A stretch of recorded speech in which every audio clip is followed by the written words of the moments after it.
Get ready to take a flamethrower to the official narrative and learn what the elites don't want you to know. You're listening to The Tom Woods Show.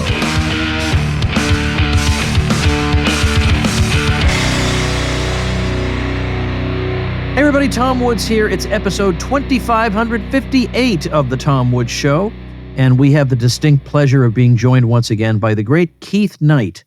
Keith Knight, long after old Woods is dead and buried, Keith Knight is going to be holding this cause, the flame of this cause aloft for all of you. He is managing editor at the Libertarian Institute. He's the author of Domestic Imperialism. Is it 9 Reasons I Left Progressivism? Yes, sir. All right. And that was unnecessarily morbid, my introduction of you, but welcome all the same. Keith Knight. Tom, thank you so much for having me. Well, you're kind of, I don't know if I would say you're doing me a favor, but you're doing something kind of interesting today. We've done this before. This year, it turns out, is the anniversary year for 2 of my books. So we did a 20-year retrospective on the Politically Incorrect Guide to American History, Keith and I did. And Keith reminded me at the Mises Institute Supporter Summit over the weekend in Hilton Head that it's the 15th anniversary of Meltdown, my book on the financial crisis, and I'm just sick and tired of all these these anniversaries because it makes me feel old. But you know what? I'm gonna get a visual aid to reward those of you watching on video. So hang on. All right, here we are. This is the paperback edition. Oh, so you've got your hardcore. And this is the hardback. You got the hardback. Yeah. That's good. This is the paperback that includes a new introduction by the author. And you will note also that it used to say New York Times bestseller on a little strip here in the corner. This is a thing only I would notice.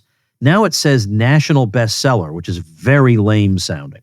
But that's because my publisher got into a dispute with the New York Times. They believed at the Times, in its weird, undisclosed algorithm for determining bestsellers, was unfairly excluding very, very big selling conservative books. And so they said, well, to punish the New York Times, we don't ever want to be considered for New York Times bestseller status ever again. And I thought, well, that's a weird way of sticking it to them. You're screwing all your authors. Yeah. Anyway, enough of that. Keith, let's talk here. So how do you want to do this? You want more gossip about my publisher, or what else should we talk about? Yes, but that's got to be just for the supporting listeners. That's right. They get the inside scoop. What I wanted to do was give people a general overview of the mainstream idea as to why there was a financial crisis in 2008, and then I want to discuss your book. Here is Paul Krugman's book, Arguing with Zombies, where Krugman says, by 2005 or so, I, and many, but not enough others, had grown concerned about what looked like an immense housing bubble. It seemed obvious that bad things would happen when that bubble burst. As it turns out, it was far worse than almost anyone realized. Years of financial deregulation and financial innovation, which often amounted to finding ways to evade regulation, had created a banking system that was, in a modern, high-tech way, just as vulnerable to panics as the banking system on the eve of the Great Depression. That is Krugman summarizing how he saw it coming and he knew what the cause was: deregulation and financial speculation. So I want to go through your book, Meltdown. You list 6 culprits as to what caused the financial crisis of 2008, where you say the median home price across all U.S. cities increased by 150% from August 98 to August of 2006. Your first culprit are the GSEs, government-sponsored enterprises, Fannie Mae and Freddie Mac. What do we need to know about culprit number 1? Oh, I instead I want to attack Krugman and what he said. Let me just say a couple quick sentences about Krugman. I'm sure we'll probably get into that at some point, but now that you said it, everything that the various institutions did leading up to this crisis, they could have done at any time. There was no special deregulation that allowed banks to hold securitized mortgages, securitization itself. None of these things were allowed because of quote-unquote deregulation. There is no relevant deregulation that had anything to do with this crisis. Even the Washington Post admitted that. There is no relevant deregulation that is involved here. But when you're Krugman, it has to be that, because your faith is in the idea that if wise people would only be given the scope they need to manage the economy properly, we wouldn't have these catastrophes. So therefore, there must have been something somewhere that would have prevented this, but the stupid rubes repealed it. That would be nice to believe, but there is no such thing. And not to mention, Greenspan himself was cheering on lowering interest rates to make housing more appealing. He cheered that on at the time it was being done. And so, oh my goodness, he congratulates himself on realizing that, wait a minute, housing prices might be going up a bit much, and this could be a problem. Well, what a surprise. The guy who calls for the very policy that causes the problem is now a forecaster of the problem. I mean, this guy is just hopeless. All right. So you asked me about the GSE. So we're talking, in this case, we're talking about Fannie Mae and Freddie Mac. So these are institutions that they're like the worst of they're technically private, but private wink, wink. Everybody knows that, well, first of all, their purpose was to make home ownership more attainable for Americans. And they were private institutions, but they're private, kind of like the way the Fed is private. Like, no really private institution, has its chairman selected by the U.S. government, and they vote on him. I mean, there's no company in the economy that's like that. Well, likewise, Fannie and Freddie, everybody knew, and they themselves, I have quotations in one or two of my books about this, they themselves knew that if Fannie and Freddie ever got into any trouble, as they supposedly helped Americans become homeowners, that they had a more or less infinite line of credit to the Treasury. And that is exactly what happened. That is exactly what happened on Christmas Eve, as this was all happening. It's the infinite line of credit with the Treasury was officially established at a moment when nobody's paying attention. It's Christmas Eve. But Fannie and Freddie would buy mortgages from banks. That is to say, once, let's say an institution like Countrywide makes a mortgage loan to some family, Fannie, you would get a letter in the mail saying, from now on, this mortgage will be serviced by Fannie Mae. And so therefore, you're going to make the payments accordingly. And so that means that Fannie Mae, by buying this mortgage from the originating bank, is buying the right to get the flow of mortgage payments over time. And the existence of Fannie and Freddie that were willing to buy mortgages and were willing to buy risky mortgages. And we know this, again, from internal documents, and we know what directors of the company were telling people, that you got to be, if you get out of this company if you're not ready to take risks. So it meant that even though it's true the private sector made a lot of bad mortgage loans, they knew they could sell them to Fannie and Freddie. That's the point. That's the point that somebody like a Krugman is going to ignore. So I didn't choose Countrywide at random. Countrywide sold about 90% of its loans to Fannie and Freddie. They were Fannie and Freddie, or Fannie Mae executives, were caught in accounting scandals in 2004. They were cooking their books to justify bigger bonuses for themselves. If a private firm had done that, there would have been consequences. But everybody loved Fannie and Freddie because politicians could say, look at these institutions. They're helping you, Joe taxpayer and Joe voter, get the home that you want. And so, yes, it's true. There was no explicit bailout guarantee. There was a chance that Fannie and Freddie would be allowed to go bankrupt. But the point is, the markets didn't think so. So even in September 2008, Fannie and Freddie are on death's door. They've got all these assets on their books that are not worth nearly what they were supposed to be worth. They were still able to borrow at rates only 1 percentage point higher than the federal government itself could borrow at. And investors obviously believe the federal government would come to the rescue. We have plenty of evidence for that. So Fannie and Freddie were creating moral hazard.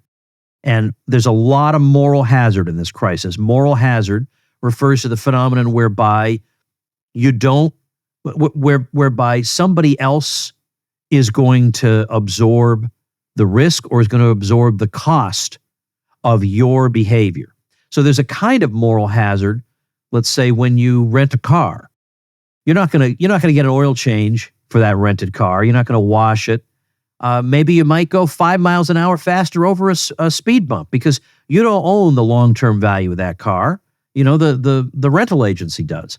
Well, likewise, moral hazard is present when, for example, there is an implicit or explicit bailout guarantee from the federal government because well, if I take a lot of risk, I could wind up with very high profits. I also could wind up with losses, but I have it on pretty good authority that the losses will be absorbed by the suckers who make up the tax-paying population of the U.S. And so what does that encourage? Obviously, more risk-taking than would have been taken in the past, in the absence of the moral hazard.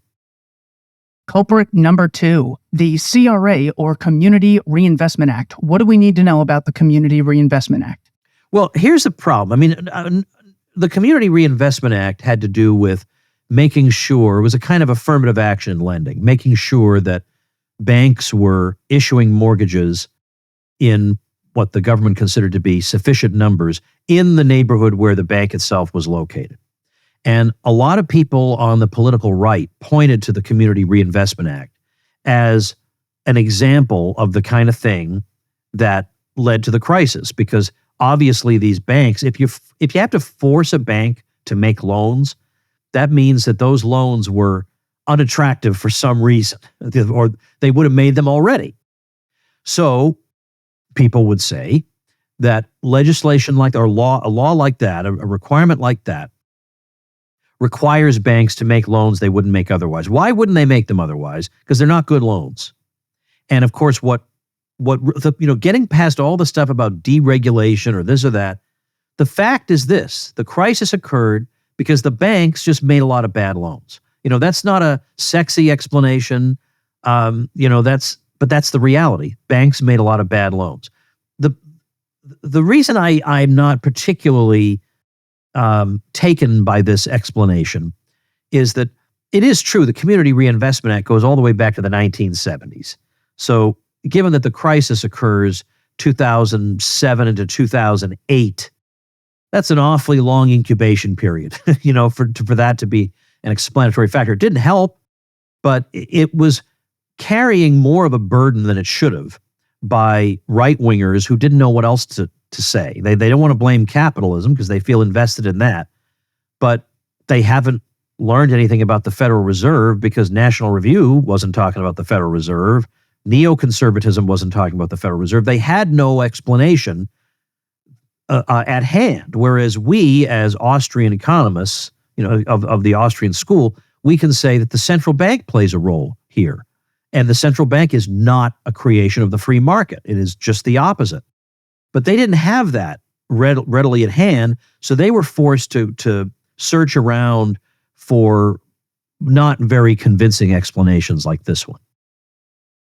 Can you explain, look, instead of taking a very volatile example that people know about, could you walk us through why we might see a disparity between whites and Asians getting approved for banking loans? Oh, yeah. So there was some, maybe for all I know, there's still some talk about discrimination in lending, that there are racial disparities in the being awarded mortgage loans. And because of these disparities, the allegation was the banks are discriminating. So the banks, on the one hand, we're told that the banks are selfish and evil and whatever. And look, this banking system, a lot of them are. But this is, these kind of woke accusations they never make the right accusations. I think their criticism of the Pentagon is that it's not bringing on enough trans people. That's not the correct criticism of the Pentagon. And likewise, these are not the correct criticisms of our current banking system. Well, one way you can definitively determine that these banks are not engaged in discrimination is simply to look at default rates. So if it were true that for some reason, even though they're dying, they're selfish, and they want all the profits in the world, they would rather be racist against blacks than make profits. Okay, Well, that seems kind of unconvincing given that all you do all day long is tell us how selfish they are. Why wouldn't they want to make money off black borrowers, So the answer is you look at default rates. The default rate is the rate at which people default on the loan. They don't make the payments. So if black applicants were being held to an artificially high racist standard, they should have lower default rates, but they don't. So it turns out that the default rates are about the same. And that's because the loans were being made correctly in terms of risk assessment. And so, yeah, it's true that Asians were getting mortgage loans at an even higher rate than whites were. Why? Because apparently they were more creditworthy or whatever factors you want to talk about, but the default rates are the same. And that's what the bank cares about. Hey, everybody, this is not a sponsor message. I just wanted to let you know that my guest, Brian McClanahan, and I, along with our colleague Kevin Gutzman, whom you've also heard on the Tom Woods Show, teach American history. Let me tell you the advantages of our courses. Number one, they tell you the truth. Number two, which is closely related to number one, they are not enthralled to any kind of political correctness or wokery. Number three, they are taught by Brian, Kevin, and me, three people who don't hate your guts. And number four, you can get them for free. That's right. You can get our U.S. history courses, which are in-depth, which you can listen to anytime, anywhere, for free. Just go to woodshistory.com. That's woodshistory.com. Culprit number 3, government artificial stimulus to speculation. Walk us through why this is a culprit in the financial crisis. Okay, so there's actually a lot to say on this. So I'll just pick a little bit of the story, which is and we need to talk about the Federal Reserve, which is coming up, I think, might be the next one after this one, and that will actually help us understand this a little bit better. But we started to see lending standards go way down during this period because there's a very, very heavy push at the Department of Housing and Urban Development, the FHA, the Fed itself is also pushing this. Fannie and Freddie are also pushing it to get people into houses. And that meant all kinds of novel ways of getting people into mortgages who wouldn't otherwise be qualified. So that would mean things like no-doc mortgages, like you don't even have to show your employment. You don't have to convince us that you're creditworthy. I mean, it was wild the way they were giving away mortgages. But there was no way to keep these kind of creative instruments confined just to lower income kind of mortgages. Everybody wound up getting these sorts of things. And what's more, the one interesting Alan Greenspan move that is relevant to this discussion is that when the dot-com boom fizzled out, he pushed interest rates down further to try to stimulate things. And this was the first time in recorded history in the U.S. that housing prices did not fall in a recession. They actually went up. And this led people to this false idea that was spread by all kinds of financial gurus that housing prices never fall, that you can't go wrong in real estate. Housing prices just go up and up.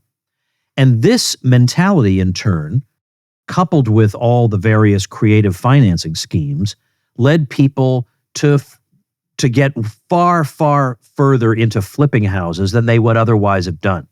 I'm going to buy this one, and I just know that I can just turn this thing around and get a higher price. And everybody had been accustomed or acclimated to that idea by all these voices they're hearing, and also by Greenspan trying to continue the party from the dot-com boom by not letting the economy just kind of sort itself out after the dot-com bubble burst. And in fact, Ron Paul on the floor of the U.S. House in 2001 described exactly what was going on. He said, this dot-com bubble has burst, and now Greenspan is pumping up a housing bubble. Because now we'll say more about that when we get to the Federal Reserve thing. In fact, why don't we do that now? Fair enough?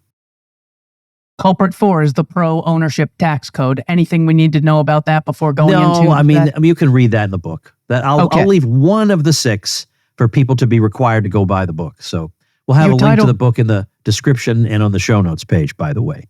So culprit number 5 specifically is the Federal Reserve and artificially cheap credit. Yeah. So during this time, we have the Federal Reserve increasing credit substantially. And then we have all these incentives, again, coming from all these federal departments and from the GSEs, tending to steer that new money into housing. And so, we've had the Great Depression, we've had financial panics, we've had recessions during various years, and they all have their own individual characteristics. This particular one happened to have a major emphasis on housing, and we can understand why, given all the pressure on the part of these institutions to make these loans, to build up the home ownership numbers. Democrats wanted that, Republicans wanted that, the Fed wanted it, the federal departments, all of these things. And so the existence of this Federal Reserve credit makes it possible for house prices to just continually rise. Where would people be getting the money to keep buying these houses? Eventually, they'd be tapped out. But there's this enormous, vast amount of credit that's available, and so it just keeps going and going and going. And this is something that also, we have laws saying you got to make this proportion of let's say subprime mortgage loans, or you've got to make mortgage loans in the community or whatever. But we also have the incentive created by Fed credit. And that incentive kind of runs like this. And there's an analogy in the book to a basketball team.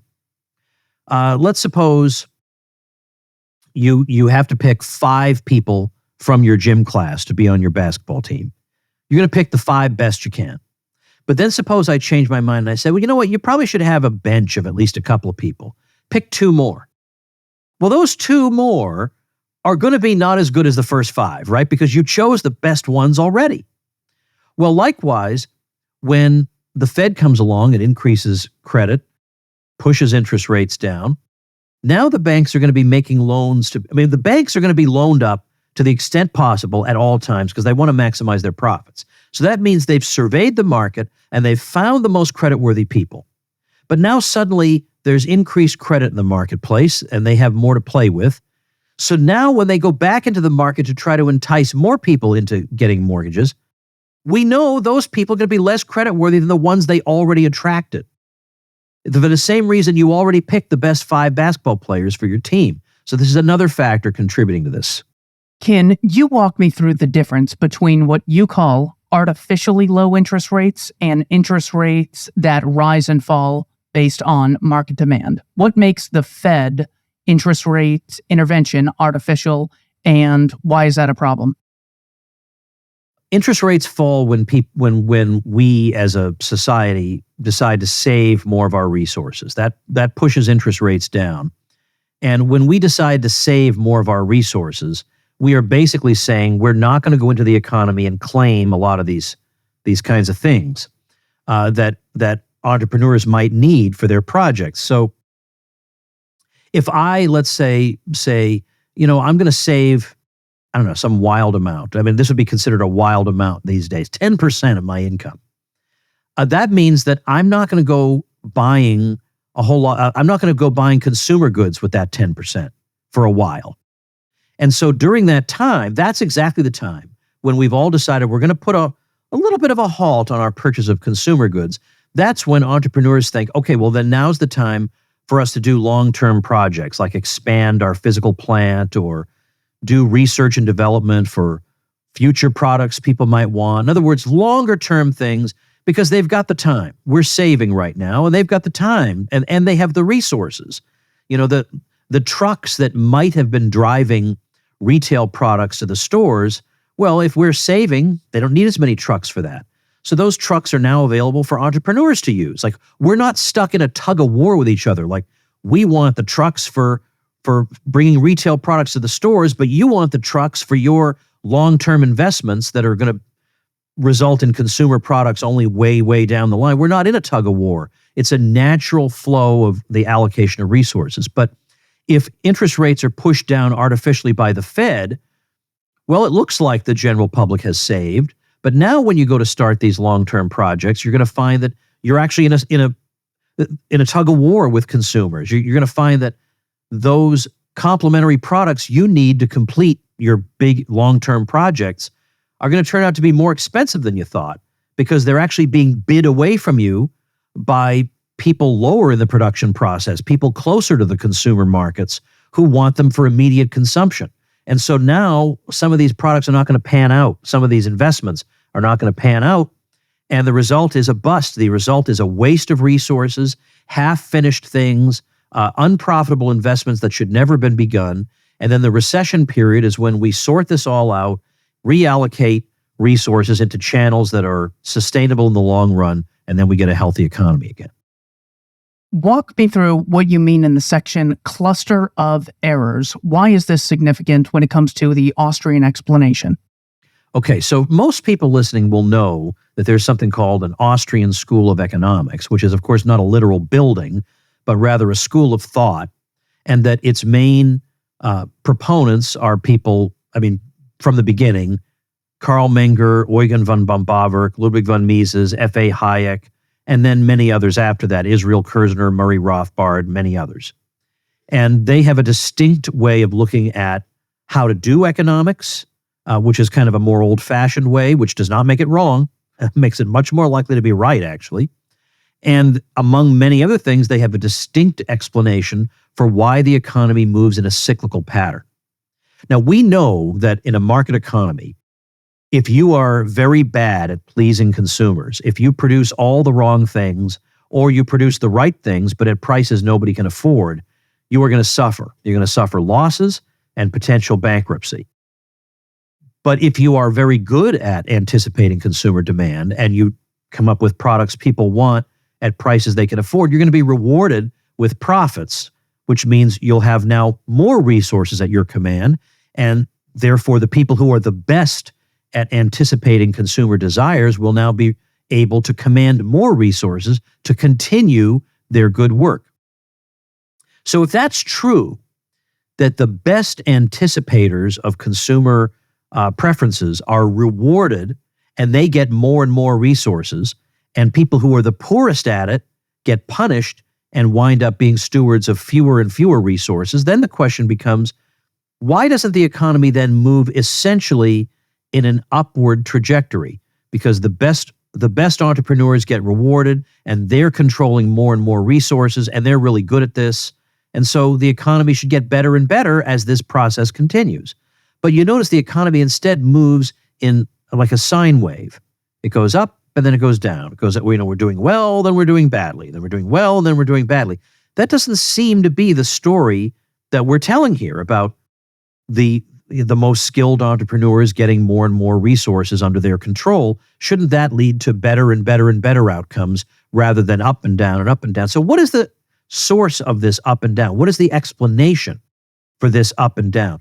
And we're sometimes inclined to think that maybe there's some localized problem, or maybe there's some localized, for example, not necessarily just to a physical location, but to a particular industry. Like let's say oil prices go up very suddenly, or there are very suddenly shortages of oil, and that has economy-wide consequences. Well, okay, something like that happens. Or let's say Martians came and they like to drink oil, and they drank like 9/10 of the supply in one day. Well, that would, of course, be a shock to the economy. But that's not what we're really looking for. That would be one localized, one-time shock. We're looking for the explanation of a consistent cyclical pattern. And so where Austrians look for that is in money and banking, because money is half of every transaction. It's money for a winter hat, or money for some bottled water, or money for a new car. Money is always half of every one of those transactions. So if we're talking about a systemic problem that seems to affect all markets in the economy all at once, and it turns out that so many entrepreneurs will have been found to have made errors all at once in their entrepreneurial calculations. We need an explanation for this, and the explanation would seem to be something that affects the entire economy. If it's a phenomenon that we see in the entire economy, we should look for the explanation in some phenomenon that affects the entire economy, and that's money. And so the Austrians say, now strictly speaking, their theory of the business cycle can in fact exist even without the presence of a central bank. But in our case, we have the Federal Reserve System that pushes interest rates lower than they would be normally. And the idea here is that entrepreneurs will be misled into making investments in the light of an interest rate that's telling them a lie, that's not giving them the full picture of the availability of resources. And so this will get entrepreneurs on the wrong track, and therefore we'll see this cluster of error that has this institutional explanation, the Federal Reserve. So that's, and not to mention, it's not just that entrepreneurs become foolish. It's also, as our friend Lucas Engelhardt points out, that fools become entrepreneurs. When it looks like, hey, everybody's succeeding, and there's all this money that's so easy to get on easy terms and low interest rates, then fools become entrepreneurs, and they wind up making a lot of mistakes. And so that is the thing. What is the explanation for that cluster of error? And the answer is the artificial interference with interest rates on the part of the Fed. And on top of sending a poor signal, I guess the chairman of the Fed could just come out and say, there's not as much savings, so just ignore the interest rate. They create the incentive on top of it for people to actually take these loans out. And there's also the concern that if my firm doesn't take advantage of the cheap credit, all my competitors will. And they'll use this moment to expand their capacity. And it's not that every single person who starts a project during a boom is going to fail. Some of them will succeed. Some of them will roll the dice, and they'll get their project finished and everything will be fine. And so what you'll sometimes see is that there'll be this thought that if we don't also get while the getting's good, we're going to come out worse. So we have to go out and be speculative. And so it's analogous to what happens with the money supply and the ordinary person. In an inflationary world, the ordinary person sees his money losing its value. And so he feels like, okay, I guess I have to go out and speculate too. I guess I better get in the stock market or something. It encourages speculative behavior so that people can just break even. In the book, you differentiate higher order stages of production and what you call lower stages of production. So this is differentiating me going to the store and buying retail versus a construction company who is looking for places to mine lithium or whatever. Can you walk me through what differentiates higher order stages of production from lower and why that's significant?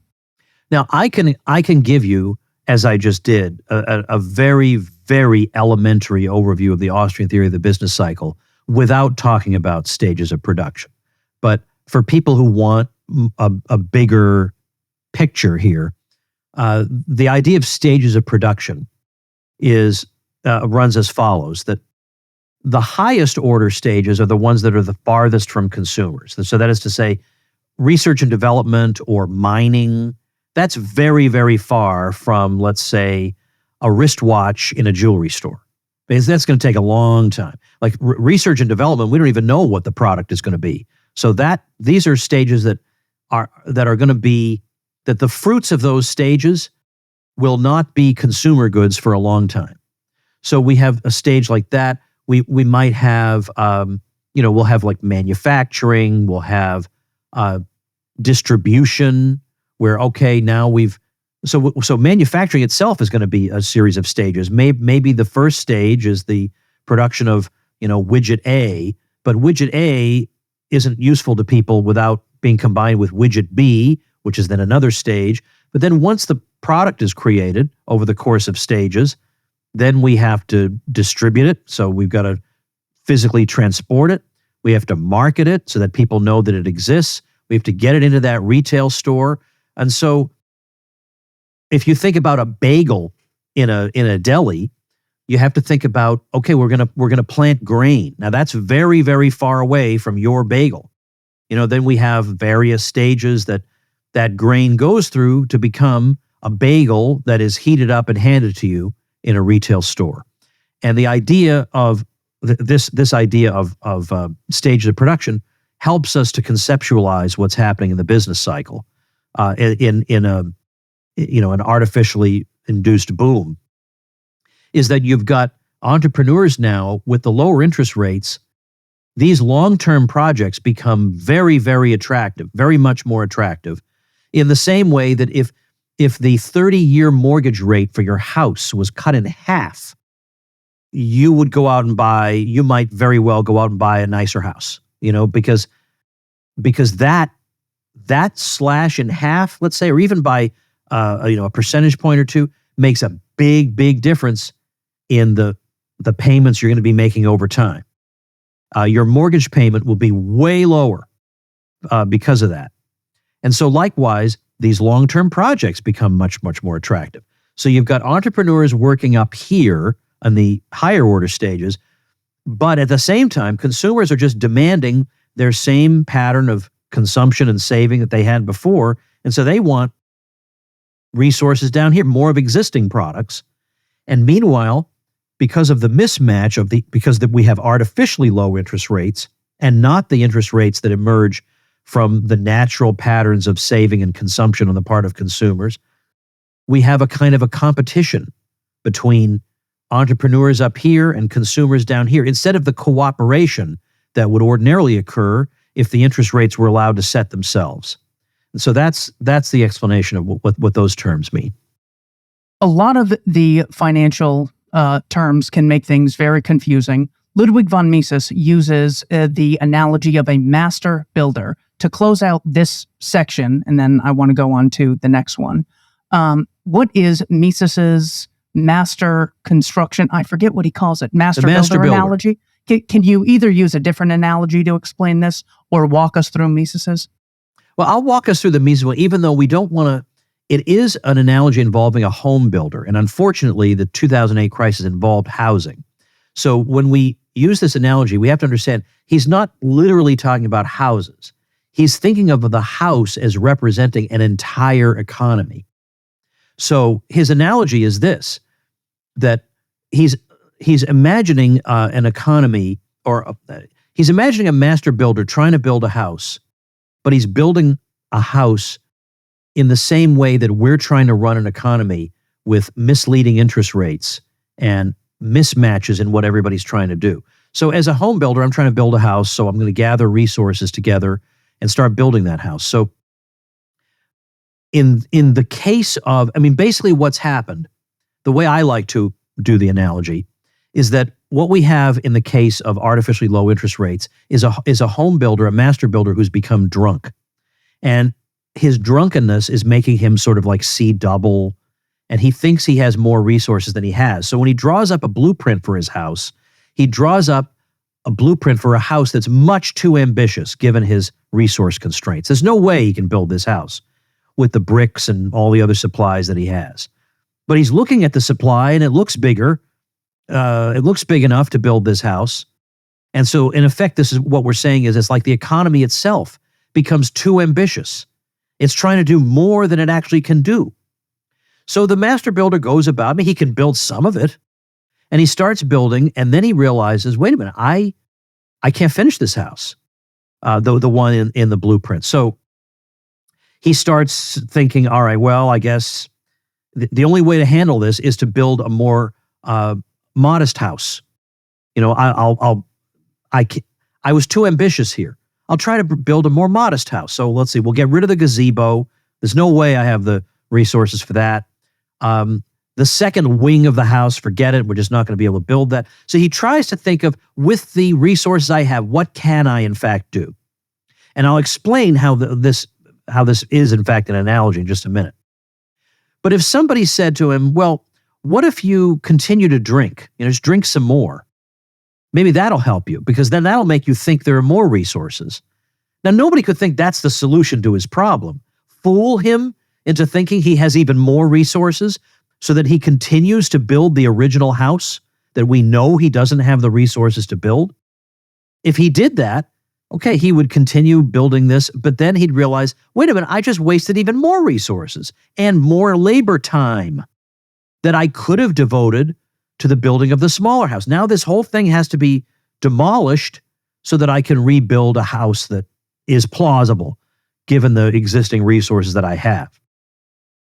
So the analogy is, when we have a recession, this is in effect the economy saying we've been too ambitious. We were trying to start way too many things all at once. We don't have the resources for them all. So we got to go back to our blueprint. We got to figure out what things we really can do, what things are really sustainable, what kind of economy we can have that can really work, and we'll go do those things. But that's the recession period. So the recession period is actually the restoration to health. But during that period, you have people saying, well, wait a minute, what if the government just spent a lot of money or the Fed printed up a lot more money? Well, okay, so again, we see that there's an analogy here. That is like saying, let's get the master builder even drunker than before. And we don't want to do that. Well, we want entrepreneurs to figure out, all right, look, we were misled into doing things we shouldn't have done. Let's step back a minute and see what we can in fact do now.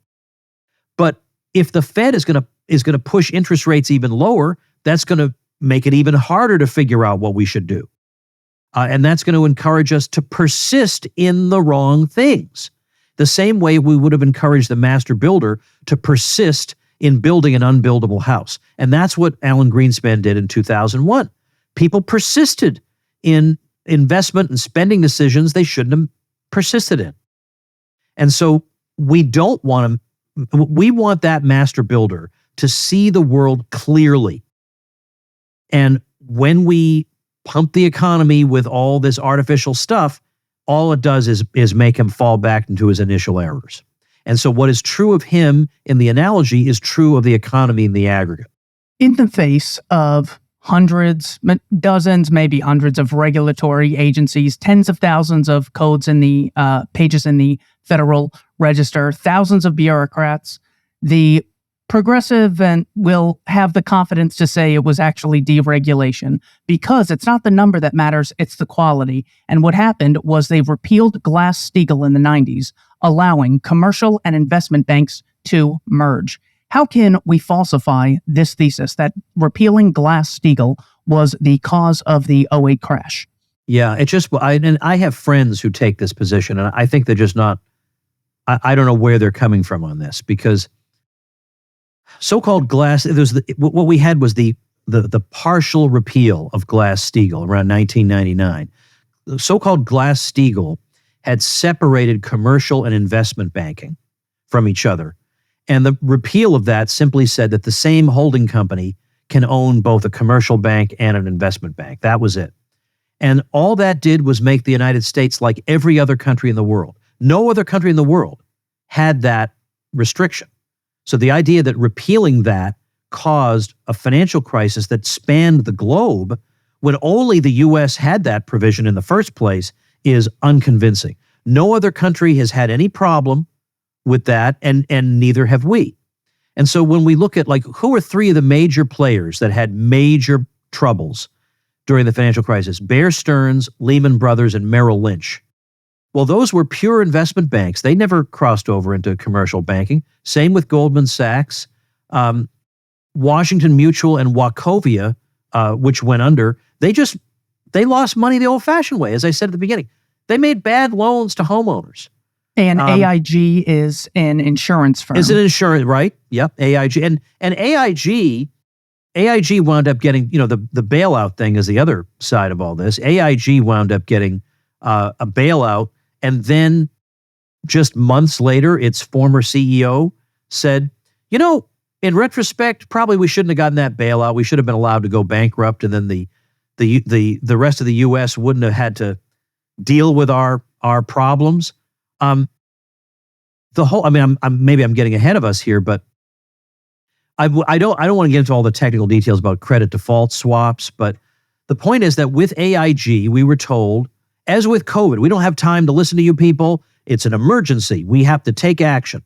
And so we were told that AIG has all these toxic assets and so that their counterparties are going to go bankrupt if AIG goes bankrupt. And so you're not going to get your paycheck because the Main Street banks are going to get hit by this. Almost none of AIG's bad assets were held by Main Street banks. They were held by about a dozen major institutions. And those institutions alone would have taken a hit. And they could have absorbed that hit because those institutions had about $20 trillion in assets, and they were facing maybe between $60 and $80 billion in losses, which is about the equivalent of 1 year's worth of executive bonuses. But sorry, no, we have to bail them out. And then that leads to even more moral hazard, because now everybody knows that if push comes to shove, the Fed will come along, tell everybody to shut up and make things right. Or the federal government too will come along and make things right. And that means that you're encouraging people to engage in all kinds of risky behavior that they would have been punished for. So the Sallie Mae deregulation, alleged deregulation, like they're doing us so many favors, this did not apply to the most volatile banks who crashed during the recession. Therefore, to say there's a causal link is nonsensical. That's your general response? Yeah, it doesn't tell the story that we lived through.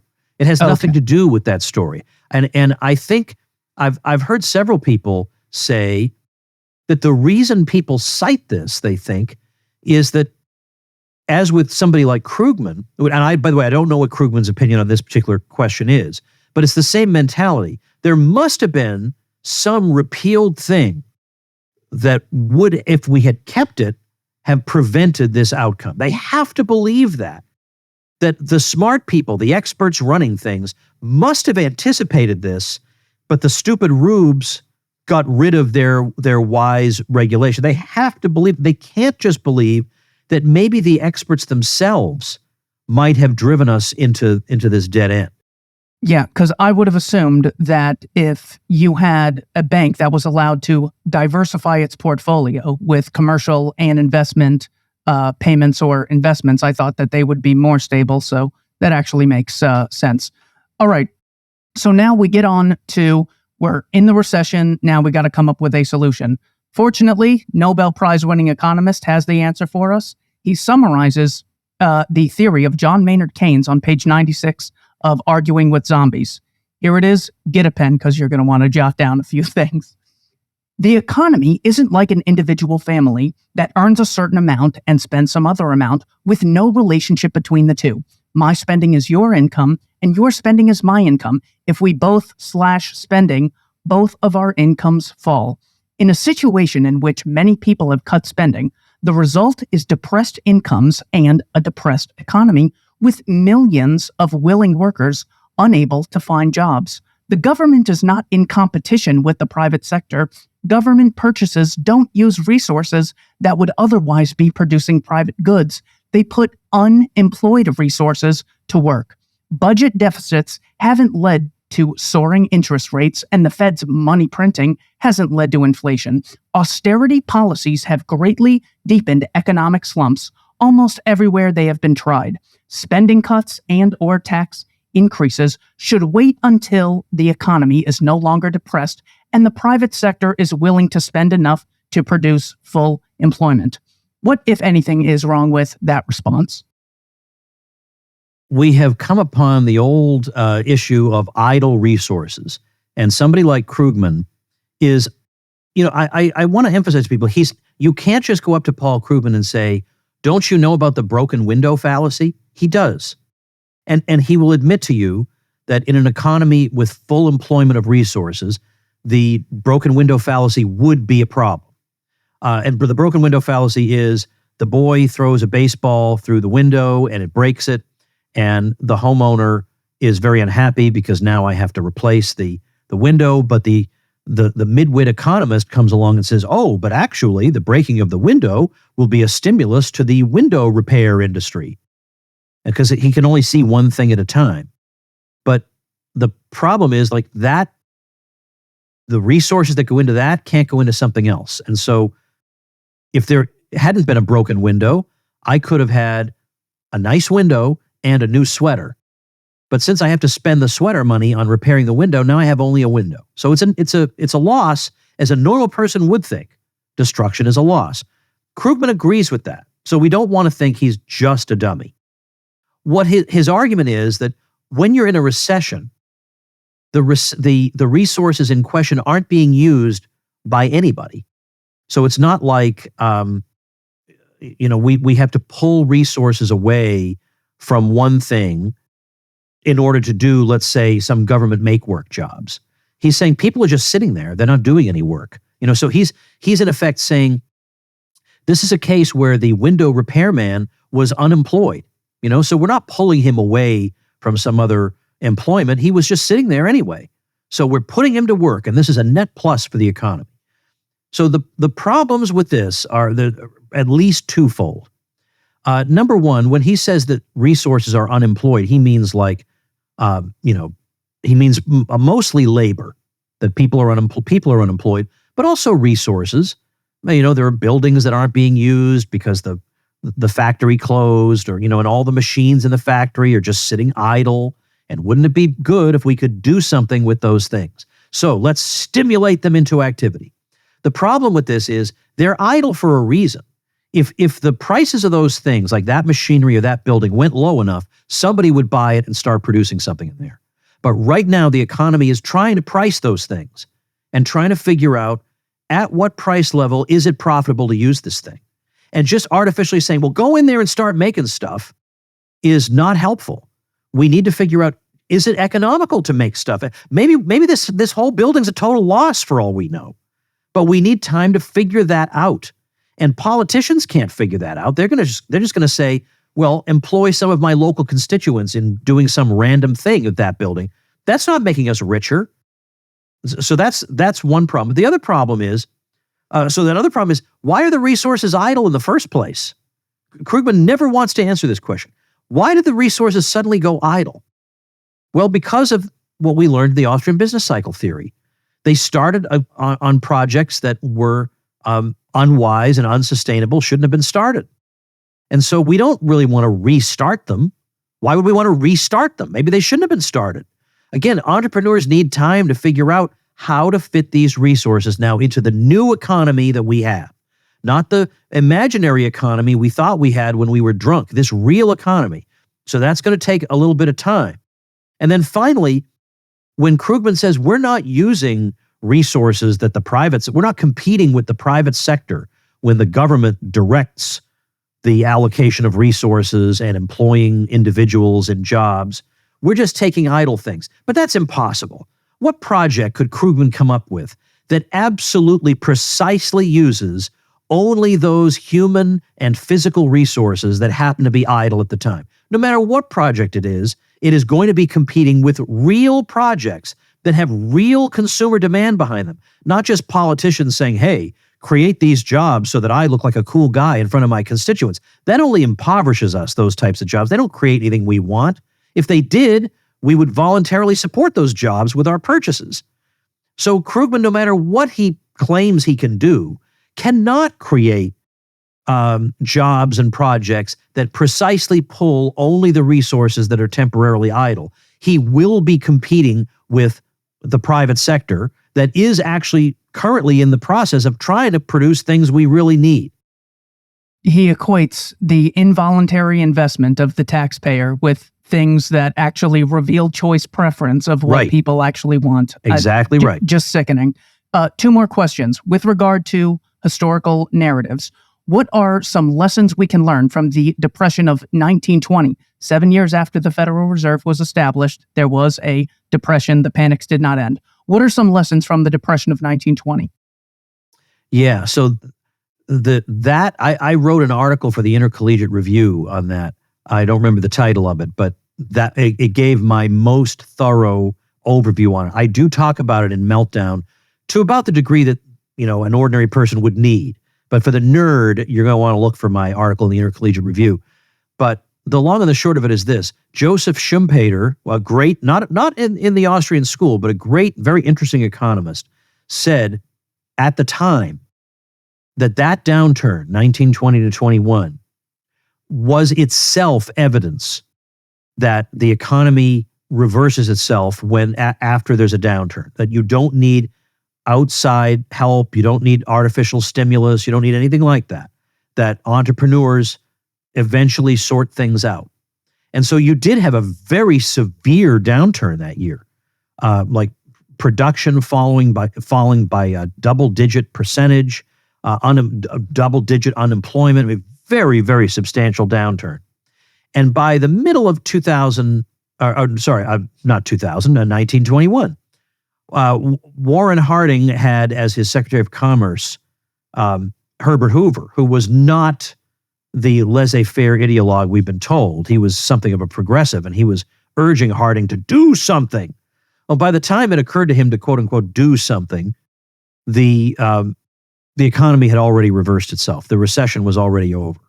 So there is something to that. And yet, we know all about the Great Depression and the phony story whereby the New Deal solved it. It obviously did not. But nobody knows about that depression of 1920 to 21, and it's obvious why. Final question, Herbert Hoover. The narrative is we had a depression. Unfortunately, we had this laissez-faire, obsessed Herbert Hoover who basically sat on his hands until we got the New Deal by Franklin Roosevelt, fortunately enough. We've already gone over how the New Deal led to the double-dip recession of 1937. If we just focus on this concept, Hoover was an economic isolationist or a free market thinker. What is wrong with that theory, if anything? Well, the New Dealers themselves admitted that the entire New Deal was just an extrapolation from what Hoover was already doing. And in fact, FDR ran against Hoover on the grounds that he was a big spender. And FDR's vice presidential nominee said that Hoover was taking us down the road to socialism. Now, what? So how come they didn't know that Hoover was a laissez-faire ideologue?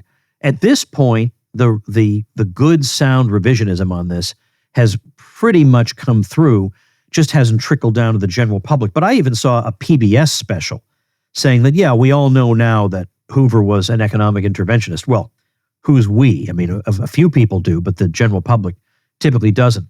But you look at Bob Murphy's done great work on this. He has the Politically Incorrect Guide to the Great Depression and the New Deal.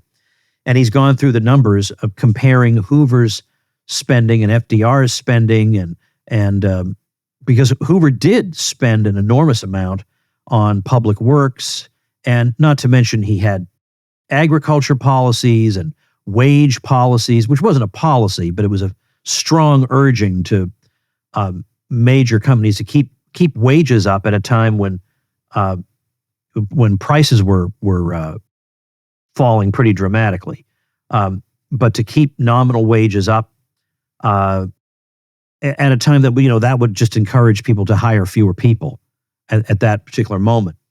But when we go down the line, he raised taxes, and he raised taxes on all kinds of different things, not just income, but all kinds of particular excise taxes on particular products. He was lending money to the states for them to do various public works types of programs themselves. So he intervened over and over. In fact, he says in his memoir that we might have done nothing, but that would have been catastrophic. So, yeah, it is not so. It is indeed not so.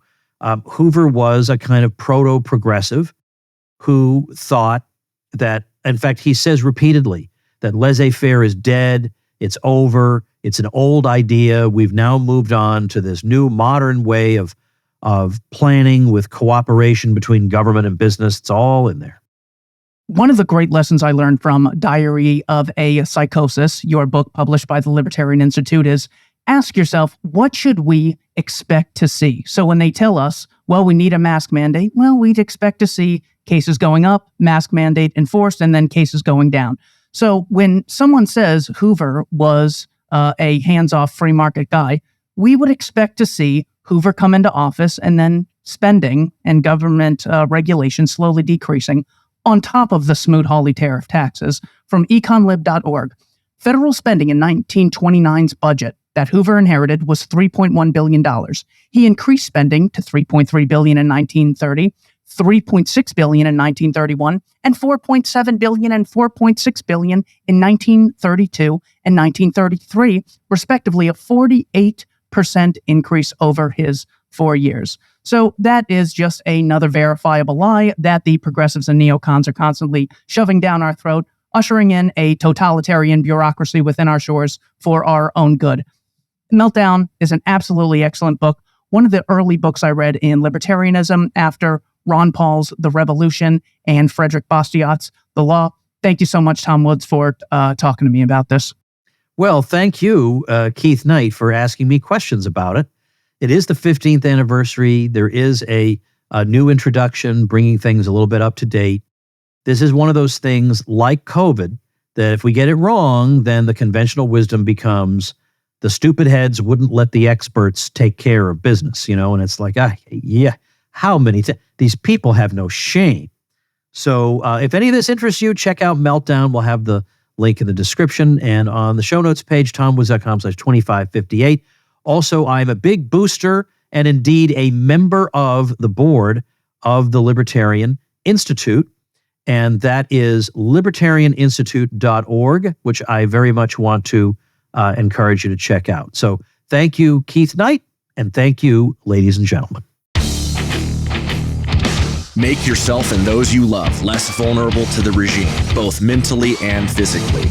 Get more forbidden information at tomsfreebooks.com and be sure to subscribe to the show wherever you listen. See you next time.